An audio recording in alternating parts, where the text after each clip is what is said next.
지금까지 우리는 사사 기드온에 대해서 함께 말씀을 나누었습니다. 기드온은 소심하고 겁이 많은 사람이었습니다. 하지만 하나님께서는 이 기드온을 사사로 부르셨고 미디안의 손에서 이스라엘 백성들을 구원하셨습니다. 기드온과 300명의 군인들은 하나님께 쓰임을 받아서 미디안을 물리쳤고 크게 승리하였습니다. 이 전쟁 이후에 이스라엘 백성들은 기드온에게 와서 왕이 되어 다스려 달라라고 요청합니다.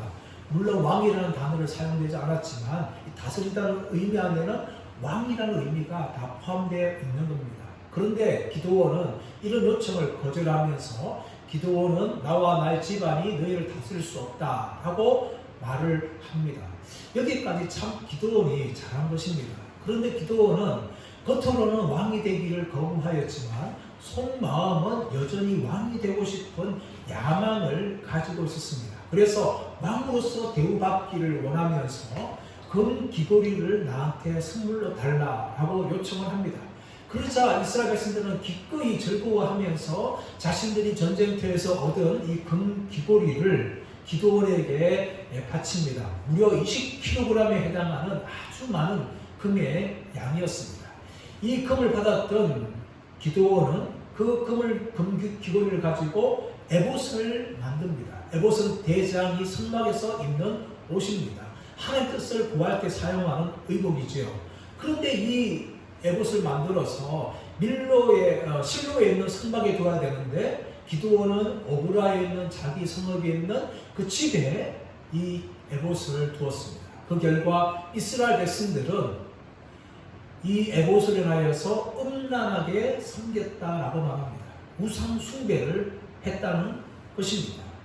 이로 인하여서 이스라엘 백성들은 우상에 빠지게 되었고 기드온이 죽은 후에는 더욱더 하나님을 떠나서 바알들과 음행을 하고 바알브릿을 자신들의 신으로 섬기는 우상 숭배의 길로 나아갔던 것입니다. 그러므로 이 사사 기드온이 통치하였던 이 40년의 세월들은 겉으로 보게 되어지면 평화로운 시간이었지만 바로 영적으로는 암흑기고 우상 숭배에 빠졌던 그런 시간들이었습니다.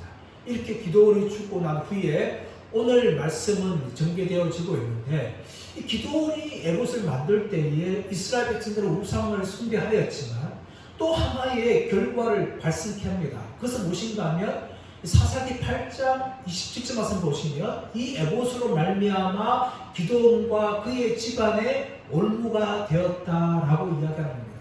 올가미가 되었다는 것이죠. 이 기드온의 에봇을 인하여서 이스라엘 백성들뿐만 아니라 이제 기드온과 그의 집안이 망하게 되어지는 그런 결과로 이어진다는 것을 성경은 암시하였습니다. 그리고 오늘 9장에 나오고 있는 내용이 그 올무가 무엇인지에 대해서 이야기하고 있는 것입니다. 1절 말씀 보시면 여룹바알의 아들 아비멜렉이 세겜에 가서 그의 어머니의 형제에게 이르러 그들과 그의 외조부의 집에 온 가족에게 말하였다라고 이야기합니다. 이 아비멜렉은 누구였습니까? 세겜에 있는 첩의 아들이었습니다. 이 기드온이 이 세겜에 있는 첩을 통하여 낳은 아들이 아비멜렉이었어요. 이 아비멜렉은 나의 아버지는 왕이다 라는 의미를 가지고 있었지만 그는 저자가 아닌 서자였죠.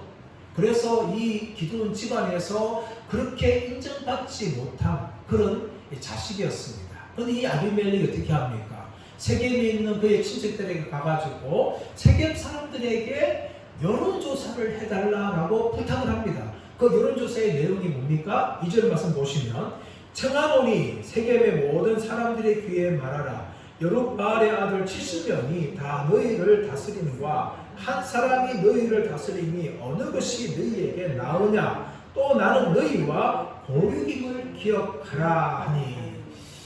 이 아비멜렉은 세겜 사람이었습니다. 세겜에 있는 첩이 낳은 아들이기 때문에 세겜 사람이었기 때문에 이 세겜에서 왕이 되기를 그런 야망을 가지고 있었어요. 그런데 이 세겜이라는 땅은요, 사실 가나안 사람들이 살고 있는 땅이지만 이스라엘과 굉장히 밀접한 관계를 가지고 있는 그런 땅이 바로 세겜입니다.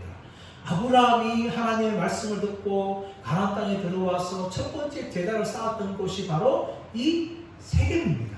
그리고 여호수아가 이 이스라엘 백성들과 함께 언약을 맺고 율례와 법대를 정하고 또 이스라엘 백성들 향하여서 고백을 설교했던 것이 바로 이 세겜이에요. 이 세겜은 그리심산과 에발산의 중앙에 있는 지역으로서 바로 요셉의 뼈를 묻었던 곳이기도 하였습니다. 그러므로 이 세겜은요, 이스라엘 백성들에게 아주 중요한 땅이었지만 이 땅은 가난한 사람들이 차지하고 있는 그런 땅이었습니다.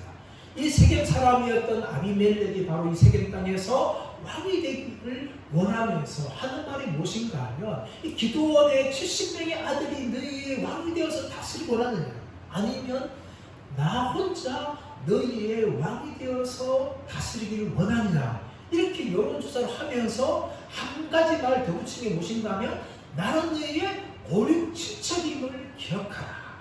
혈연과 지혜를 따져서 내가 더 합당하지 않느냐, 이렇게 어필하는 여론조사를 하게 합니다. 그러자 이 세겜 사람들의 마음이 어떻게 움직입니까? 기드온의 70명이 자신들이 왕이 되어서 다스리고 생각하면 너무나 끔찍한 거예요. 하나의 왕도 아니고 70명이 왕이 된다. 이 너무나 끔찍한 것 아닙니까? 반대로 또 이 아비멜렉 혼자하고 또 세겜 사람이기 때문에 이 아비멜렉이 우리의 왕이 되면 좋겠다 하는 마음으로 그들이 기울어지게 되는 거죠. 숫자 하나도 중요하지만 여기서 중요한 것은 뭔가 하면 이 아비멜렉이 세겜 사람들과 고륙 친척이라는 겁니다. 이런 모습은요, 사실 전 세계적인 모습입니다. 우리나라도 이 혈연, 학연이, 지연이 얼마나 이게 자우한지 모릅니다. 이 사회 곳곳에 이 혈연과 학연과 이 지연과 관련되어 있는 거죠. 정치를 해도 사회 어디를 가도 어디서 하든지 간에 뭐 이 지역이 같거나 또 친척 가운데 있으면 서로 밀어주고 끌어주고 형님 동생 하면서 그런 일들이 계속해서 일어나지 않습니까? 특히 교회에도 그것이 굉장히 심합니다. 어느 지역 출신이냐, 어느 집안 사람이냐 하면서 이 장로 선거나 권사 선거할 때도 표가 몰리기도 하고 정치는 그렇게 움직이는 것이죠. 결국 하나 기뻐하지 않는 이 세속적인 방식들이 교회 안에 여전히 들어와서 움직이고 있는 것이 오늘날 교회의 현실입니다. 교회도 이뿐만 아니라 세상은 얼마나 더 심합니까? 정말 이 혈연과 지연 문제가 끊임없이 일어나고 있는 거죠. 이것이 우리나라뿐만 아니라 저 미국도 그렇고 다른 나라도 다 마찬가지입니다. 이스라엘도 마찬가지였어요. 그래서 아비멜렉이 무엇을 이용합니까? 세겜 사람들의 마음을 움직이기 위해서 나는 너희와 같은 고륙이다, 나는 친척이다 라는 한마디를 더 붙이게 하는 거죠. 그러니까 이 세겜 사람들의 마음이 기드온의 70명의 아들이 아니라 아비멜렉을 향하여 옮기면서 무엇을 합니까? 불법 대선 자금을 마련해 줍니다. 4절 말씀 보세요.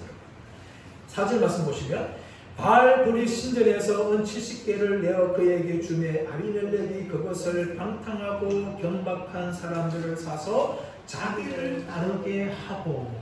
바알 신전, 바알브리 신전은 무슨 말입니까?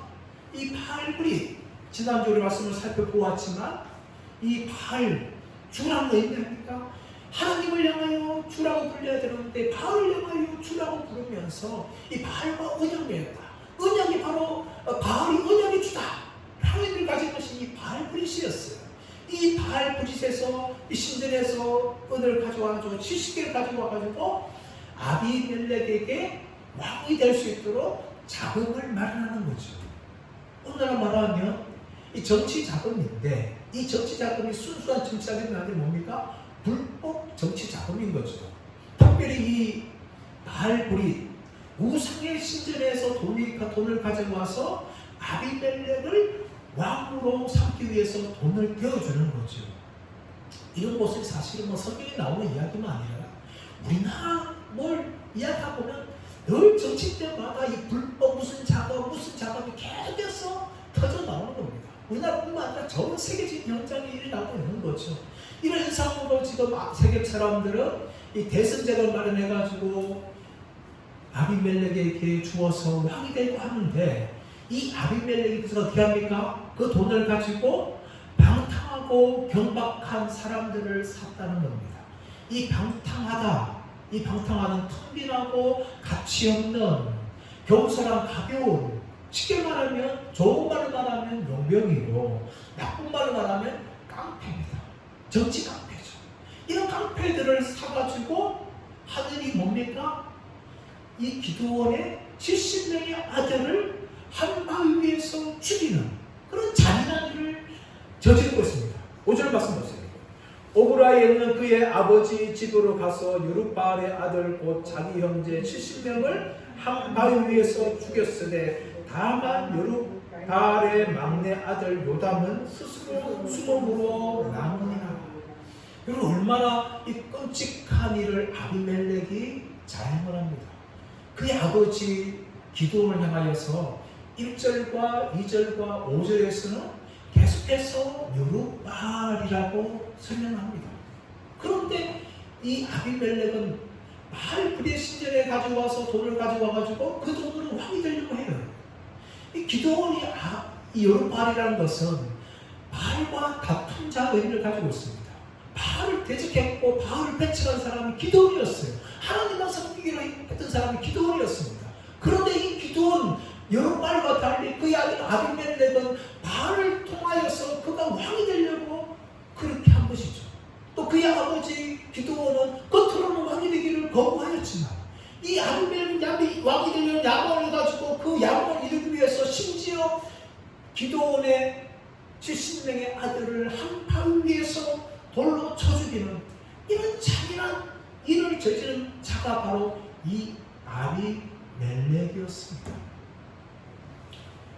이런 아비멜렉이 이렇게 악한 일을 저지르자 그 다음이 뭡니까? 6절 말씀 보시면 세겜 사람들이 아비멜렉을 왕으로 삼는 거예요. 이 아비멜렉의 모든 경쟁자를 다 죽였어요.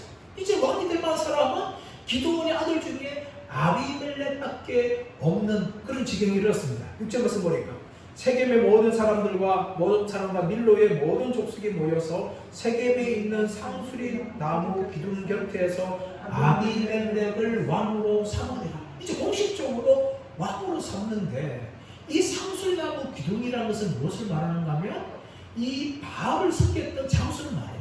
이 기둥은 바알을 상징합니다. 이 상수리나무에 있는 이 바알 있는 그 우상 곁에서 이 아비멜렉을 왕으로 삼는 것이죠. 그렇다면 이 아비멜렉은 결코 하나님께서 세우신 왕이 아닙니다. 그의 모든 과정도 왕이 될 만한 과정이 결코 아닌 것이죠. 구약에서 하나님께서 왕으로 삼으실 때는 선지자를 보내가지고 어떤 사람에게 기름을 부어서 왕으로 선언하십니다. 그렇게 왕이 되고 하나님께 인정을 받아들이고 하나님이 세우시는 것인데 이 아비멜렉이 왕이 되는 과정은 결코 하나님이 세우시거나 하나님이 인정하는 것이 결코 아닌 것이죠. 겨우 왕이 되는데 이 바알을 섬기는 그 장소에서 세겜 사람들에 의해서 왕으로 선언을 받게 되어지는 과정에 이르게 되어집니다. 이렇게 아비멜렉이 왕이 되는 과정은 결코 하나님께서 원하시는 과정이 아니었습니다. 아비멜렉은 왕이 되기 위해서 자신의 이복 형제 70명을 한 바위 위에서 다 죽이는 악을 행하였어요. 왜 이런 일이 일어났습니까? 바로 우리는 8장 27절 말씀으로 돌아가야 돼요. 기드온이 에봇을 만들어서 자기 성읍인 오브라에 두었는데 이스라엘 백성들이 엄나를 섬겼고 더 나아가서 그 올무가 기드온과 그의 집안의 올무가 되었다라고 이야기하고 있는 겁니다. 여러분, 이 기드온이 우상을 숭배한 결과 그 일 때문에 아비멜렉이 자신의 이복 형제 70명을 다 죽이는 이런 결과를 낳고 말았던 것입니다. 기드온 한 사람의 잘못으로 말미암아 온 이스라엘 백성들이 우상 숭배, 바알을 따라가고 하나님을 버리고 바알을 향하여 섬기는 그런 일이 일어날 뿐만 아니라 아비멜렉은 자신의 이복 형제 70명을 한 바위 위에서 죽이는 잔인한 일이 일어나고 만 것입니다.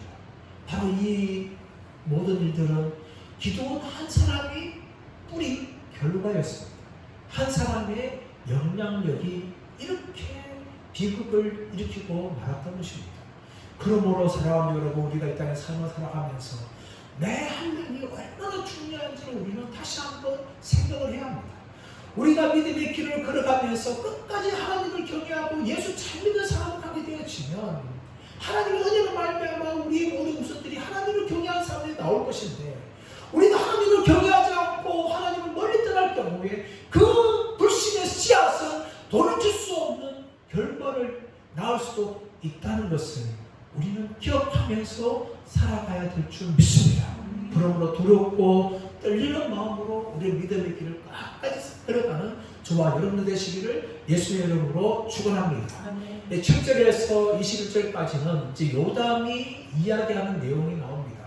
요담이 이야기하는 내용은 크게 두 가지로 나누어지는데, 7절에서 15절까지는 요담이 세겜 사람들 향하여서 나무들이 가시나무를 왕으로 삼는 그런 우화를 이야기합니다. 그리고 16절에서 21절까지는 요담의 책망과 저주가 나오는 것이죠. 두 부분 나누어지는데, 오늘 7절 말씀 보시면 사람들이 요담에게 그 일을 알림에 요담이 그리신 산 꼭대기로 서서 그의 목소리를 높여 그들에게 외쳐 이르되, 세겜 사람들아 내 말을 들어라. 그리하여야 하나님이 너희의 말을 들으시리라 라고 이야기합니다. 이 사람들이 요담에게 알렸습니다. 무엇을 알렸습니까? 세겜 사람들이 상수리나무 기둥 곁에서 아비멜렉을 왕으로 삼았다는 것을 들었어요. 요담은 이 70명이 죽을 때에 그 자리를 피하고 숨었기 때문에 살아났어요. 근데 숨었기 때문에 이 아비멜렉 왕이 된 소식을 전혀 듣지 못하였죠. 사람들이 요담이 있는 곳에 찾아와서 요담아 아비멜렉이 이제 왕이 되었단다 하며 소식을 전하니까 요담이 어떻게 합니까? 그리신 산 꼭대기에 올라가서 세겜자를 향하여서 내 말을 들어라 하고 이제 이야기를 시작합니다. 근데 왜 하필이면 그리신 산 꼭대기입니까? 이 그리신 산은요, 여호수아 8장 말씀 보시면 여호수아가 에발산에서는 저주를 선포하고 그리심 산에서는 축복을 선언하는 그런 내용이 나오는 것입니다. 여호수아가 축복을 선언했던 그 그리심 산에서 요담은 세겜산을 향하여서 저주와 비난을 지금 선포하고 있어요. 그리고 꼭대기에서 말한 것은 어쩌면 자기의 말을 잘 들리게 하기 위한 음량 효과라고 볼 수 있는 것입니다. 지금처럼 마이크가 있지 않는 그 시대에 세겜산에 와서 자기의 말을 잘 전달하기 위해서 요담은 산 꼭대기에 올라갔을 것이고, 혹시라도 자기를 잡으러 올라올 때에 피하기 위해서 아마 그 자리에 섰을 거예요. 그렇게 요담이 그 꼭대기에서 서서 이제 이 세겜산을 향하여서 이야기를 시작하는데, 이야기의 내용은 이렇습니다. 이 8절 9절 말씀 보시면 나무들이 자신들의 이 왕으로 삼기 위해서 처음에 누구를 찾아가고는 하면 감람나무를 찾아가서 왕이 되어달라고 부탁을 하는데, 이 감람나무는 자신이 왕이 될 수 없다라고 거절하는 내용이 8절 9절 말씀에 나오는 거죠. 8절 9절 말씀 볼까요? 시작. 하루는 나무들이 나아가서 기름을 부어 자기들 위에 왕으로 삼으려 하여 감람나무에게 이르되, 너는 우리 위에 왕이 되라 하며, 감람나무가 그들에게 이르되, 내게 있는 나의 기름은 하나님과 사람을 영화롭게 하나니 내가 어찌 그것을 버리고 가서 나무들 위에 우쭐대리요 하리라. 이 감람나무는 올리브나무예요. 이 올리브나무는 기름이 중요한 거죠. 이 올리브나무가 이 맺는 올리브는 정말 기름으로 귀하게 쓰는 것인데, 이 올리브에는 이 선이라는 의미를 가지고 있어요. 그뿐만 아니라 이 올리브나무는 이 평화와 행복을 상징하는 나무로서 이 이스라엘의 3대 나무 중에 하나입니다. 뒤에 나오고 있는 무화과 나무나 포도나무 그리고 올리브나무가 이스라엘의 3대 나무예요.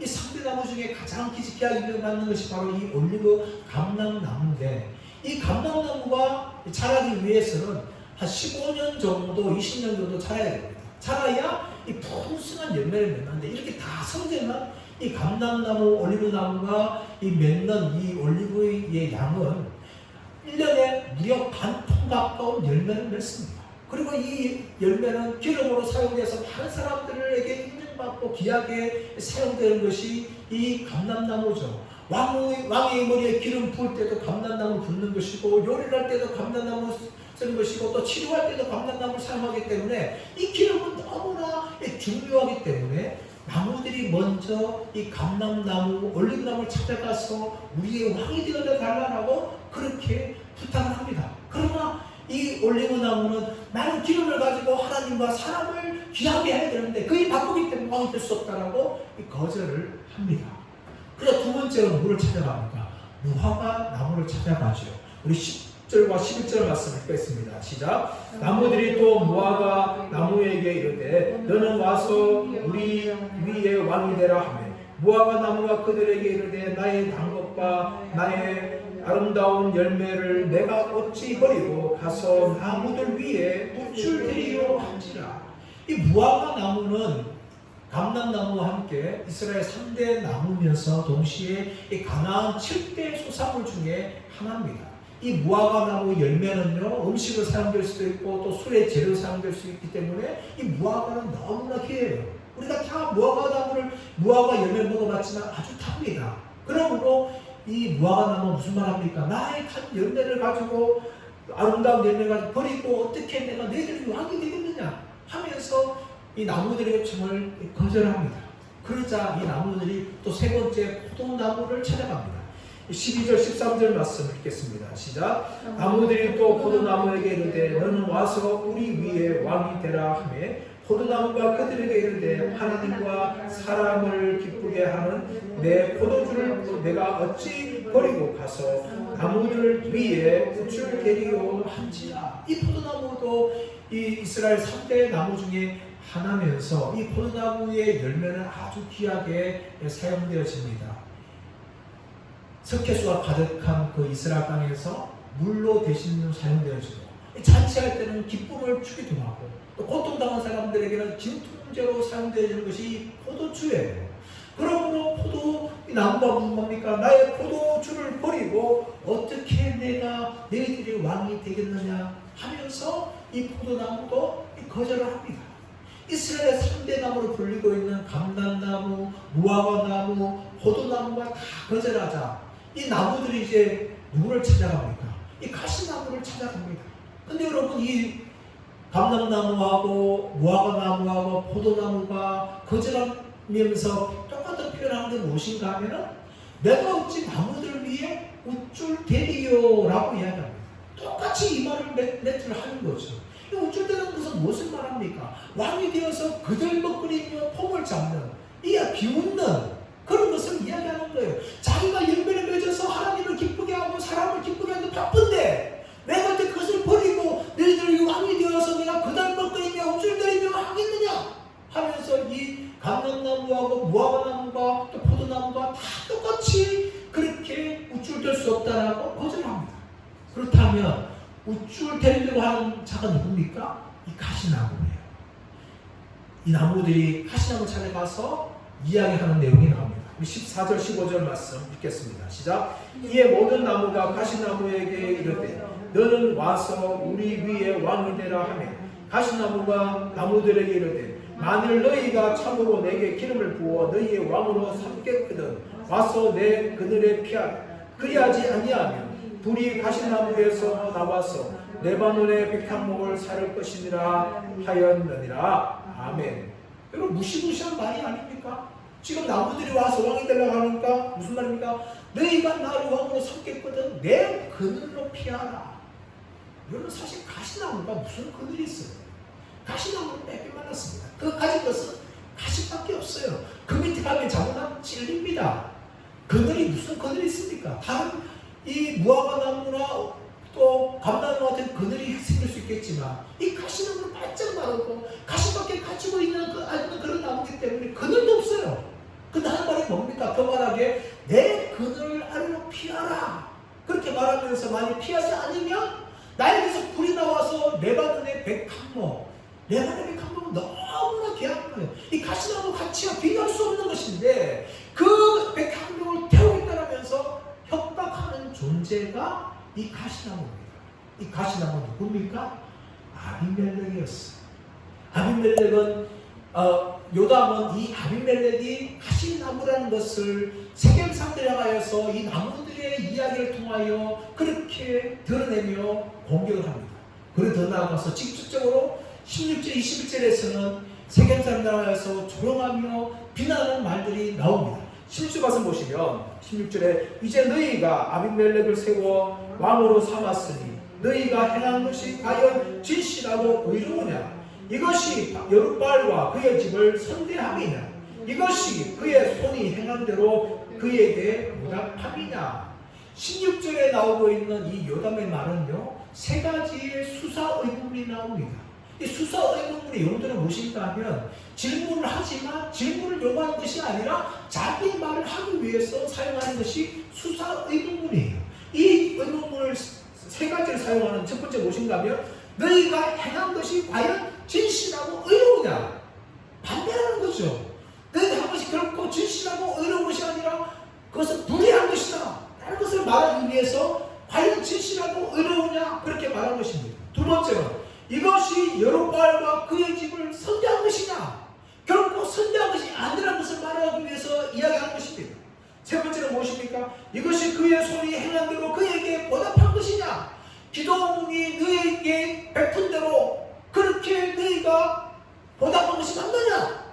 그렇게 지금 요담이 공격하면서 수사의문을 세 가지로 사용하면서 말합니다. 그럼 더 나아가서 17절 18절에서 직접적으로 이 세겜 사람들의 악행에 대해서 고발하는 내용이 나옵니다. 17절 말씀 보시면 우리 아버지가 전에 죽음을 무릅쓰고 너희를 위하여 싸워 미디안의 손에서 너희를 건져냈거늘. 18절 너희가 오늘 일어나 우리 아버지의 집을 쳐서 그의 아들 70명을 한 바위 위에서 죽이고 그의 여종의 아들 아비멜렉이 너희의 형제가 된다고 그를 세워 세겜 사람들 위에 왕으로 삼았도다. 여러분 요담이 이렇게 선언하지만 사실 이 요담의 말은요 하나님의 말씀이 아닙니다. 하나님이 요담을 세워서 요담을 보냈다라는 말씀이 성경에 나오고 있지 않습니다. 요담은 사사도 아니고 선자는 아니지만 그의 마음의 울분을 가지고 세겜 사람들 향해서 지금 조롱하고 비난의 말을 지금 쏟아내고 있는 거죠. 17절 가서 보시면 우리 아버지가 전에 죽음을 무릅쓰고 너희를 위하여 싸워 미디안의 손에서 너희를 건져냈거늘 이라고 이야기합니다. 그런데 여러분 여기에는 아주 중요한 모순이 있어요. 잘못된 말이 있습니다. 그것은 무엇인가 하면 우리 아버지가 전에 죽음을 무릅쓰고 너희를 위해서 싸워서 미디안의 손에서 건져냈다는 거예요. 무엇이 강조되어 있습니까? 우리 아버지입니다. 그럼 이게 왜 잘못된 겁니까? 기도원은 도구에 불과했어요. 하나님이 미디안 군대와 싸우셔서 미디안의 손에서 이스라엘 백성들과 세겜 사람들을 구원해낸 것이지 기도원이 미디안의 손에서 건져낸 것이 결코 아니라는 겁니다. 하나님께서 승리고 하나님께서 주인공이라고 이야기하기 위해서 미디안의 기도원의 손에 300명의 사람을 남긴 거예요. 그런데 불구하고 계속해서 이스라엘 백성들은 기도원이 자신들을 구원했다 생각하고 있고 이 요담조차도 자기의 아버지 기도원이 세겜 사람들을 구해냈다라고 표현합니다. 그렇지 않습니다. 하나님께서 구원자지 기도원이 구원자가 아닙니다. 그런데 모든 사람들이 지금 기도원이 구원했다라고 이야기하면서 요담도 그런 잘못을 범하고 있는 겁니다. 두 번째 18절 말씀에서는 무엇을 말하고 있냐면 기도원의 아들들을 이야기할 때 아비멜렉을 제외하고 자기와 70명의 아들만 기도원의 아들이라고 그걸 강조합니다. 이런 모습이 우리나라의 이 조선시대에도 얼마나 많았습니까? 홍길동전에 보시면 양반의 가문에서 태어날 때의 모든 아들이라도 다 아들이 아닙니다. 정실의 부인에 태어난 아들만 아들이고 양반이 종을 척으로 들여서 낳은 아들은 서자 그렇게 불렀어요. 적통이 아니라는 거죠. 석춘이라는 겁니다. 서자라는 겁니다. 그래서 홍길동전을 보면 아버지를 향하여서 아버지라 부르지 못한다. 형을 향하여서 형을 부르지 못한다는 그 홍길동의 눈물 흘리는 한탄이 나오고 있지 않습니까? 지금 요담도 그렇게 이야기하고 있어요. 기도원의 아들들은 자기와 70명의 아들만 아들이고 아비멜렉은 종의 아들이다 하면서 자기 집안의 아들이 아니라는 것을 그렇게 강조하며 말하고 있는 요담의 시각을 보여주고 있는 겁니다. 그래서 요담은요 온전히 피해자로 말하고 있지만 사실은 요담도 가해자입니다. 아비멜렉이 어릴 때부터 기도의 아들로 인정해주지 않고 70명의 불에 넣어주지 않고 종의 아들이라고 이렇게 천대했던 것이 바로 요담이었습니다. 이런 신분적인 집안의 고통이 기드온의 집안에 있었고 요담은 그것을 누렸던 그런 가해자였습니다. 근데 이제 세계 사람들 통하여서 아비멜렉을 인하여 고통당하니까 자기는 오롯이 피해자라는 것만 그렇게 강조하고 있지만 사실은 요담도 한때는 가해자였습니다. 이제 입장이 바뀌어서 피해자가 된 것 뿐이죠. 이렇게 요담은 결코 어렵지도 못하고 그도 여전히 이 부족한 자였습니다. 그런데 하나님께서 이 요담의 선언대로 다 행하시는 내용이 19절 2절 말씀에 나옵니다. 19절 2절 말씀 보시면 만일 너희가 오늘 여룻발과 그의 집을 대적한 것이 진실하고 의로운 일이면 너희가 아비멜렉으로 말미암아 기뻐할 것이요 아비멜렉도 너희로 말미암아 기뻐하려니와 그렇지 아니하면 아비멜렉에서 불이 나와서 세겜 사람들과 밀로의 집을 살을 것이요 세겜 사람들과 밀로의 집에서 불이 나와 아비멜렉을 살을 것이니라 하고 19절에서는 이 세겜 사람들이 잘한 것이면 너희는 복받고 아비멜렉은 복받을 거지만 2절에서 뭡니까? 그것이 잘못되면 불의한 일이면 아비멜렉에서 불이 나와서 너희를 태울 것이고 또 너희 집안 불이 나와서 아비멜렉을 태울 것이다. 그렇게 20절에서 선언합니다. 요담이 말할 때 어떻게 되기 원할 것일까요? 20절 말씀처럼 이 세겜 사람들이 불의한 일을 저질렀기 때문에 아비멜렉에서 불이 나와서 그들을 태웠고 또 세겜 사람들에서 불이 나와서 아비멜렉을 태우는 그 안 좋은 불행한 일이 일어나기를 원한다. 그것을 지금 강력하게 요담이 선언하고 있는 겁니다. 물론 요담은 사사가 아니었고 선지자가 아니었지만 그는 자신의 집안이 멸망당을 보면서 울분을 터뜨리고 이런 저주와 비난의 말을 세겜 사람들과 아비멜렉을 향해서 선언을 합니다. 그런데 이 선언대로 하나님께서 아비멜렉과 세겜 사람들의 집안에 다 갚아버립니다. 나중에 나온 내용이 뭡니까? 아비멜렉과 세겜 사람들 서로 전쟁하면서 서로 죽이는 그런 내용이 이 사사기의 아비멜렉 이야기에 그렇게 계속해서 전개되는 것을 볼 수가 있습니다. 그렇다면 왜 하나님께서 이 요담이 선언한 대로 이렇게 심판을 행하십니까? 그 이유는 무엇인가하면 요담이 사사고 선지자이기 때문이 아니라 하나님께서는 악을 싫어하시며 또한 우상 숭배를 조금 더 기뻐하지 않는다는 것을 보여주기 위함입니다. 여러분 아비멜렉에 대한 과정이 무엇이었습니까? 아비멜렉이 어렵고 정의로운 방법으로 하나님께서 기뻐하시는 방법으로 왕이 되었습니까? 아니었습니다. 그는 왕이 되는 야망을 가졌습니다. 그리고 그 야망을 이루기 위해서 세겜 사람들을 찾아갔고 세겜 사람들은 바알 브릿에 신장 남은 돈을 주고 방탕하고 경박한 사람들을 살해했습니다. 아비멜렉은 그들을 자기를 따르게 하고 그들을 통하여서 기드온의 70명의 아들들을 한 마을 위에서 다 죽이는 그런 일을 저질렀고 그뿐만 아니라 세겜 사람들은 바알을 섬기는 그 상술나무 기둥 곁에서 아비멜렉을 왕으로 삼았습니다. 바알을 기뻐하였고 바알에서 세워진 자가 바로 아비멜렉이었습니다. 또 그런 왕을 세겜 사람들은 따랐다는 것입니다.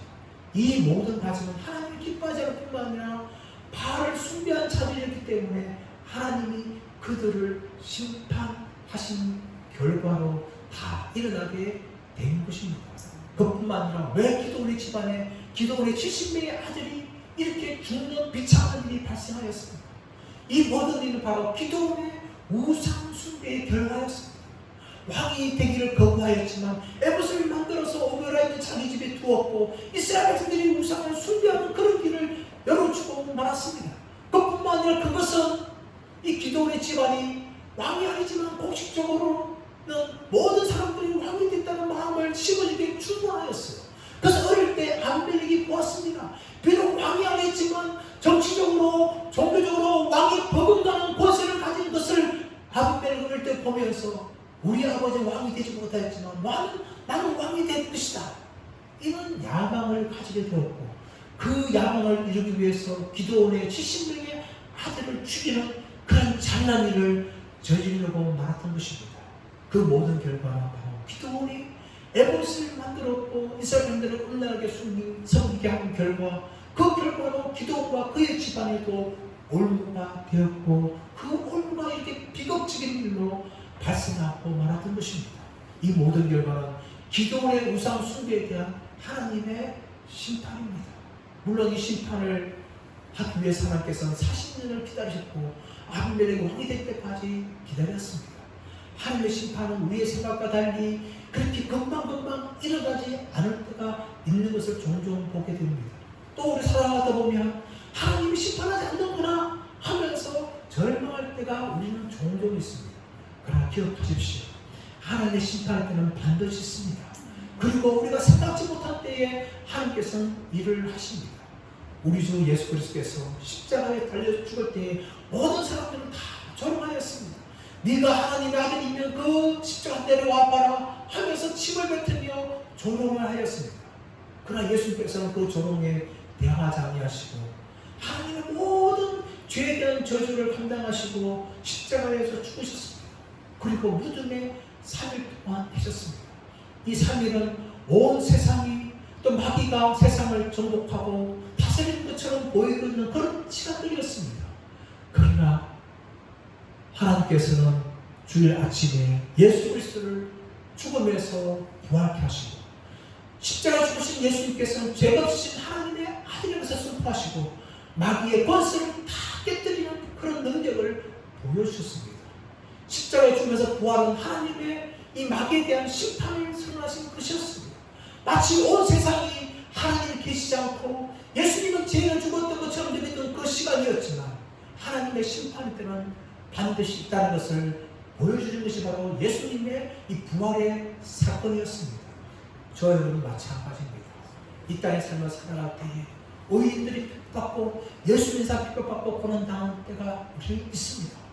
그러나 그때에 세상 모든 사람들은 하나님이 계시지 않다고 선언합니다. 그렇지 않습니다. 그 고통의 때, 그 환난의 때는 곧 지나가고 하나님께서 모든 세상을 심판하고 마귀를 심판하는 때가 곧 온다는 것을 우리는 기억을 하면서 살아가야 될 줄 믿습니다. 끝까지 믿음을 지키는 저와 여러분 되길 바랍니다. 이 땅에 고난당하고 응당하지만 하나님의 심판의 때 다시 우리를 높여줄 때가 있다는 것을 기억하면서 끝까지 믿음으로 승리하시는 저와 여러분들 모두가 되시기를 예수의 이름으로 축원합니다.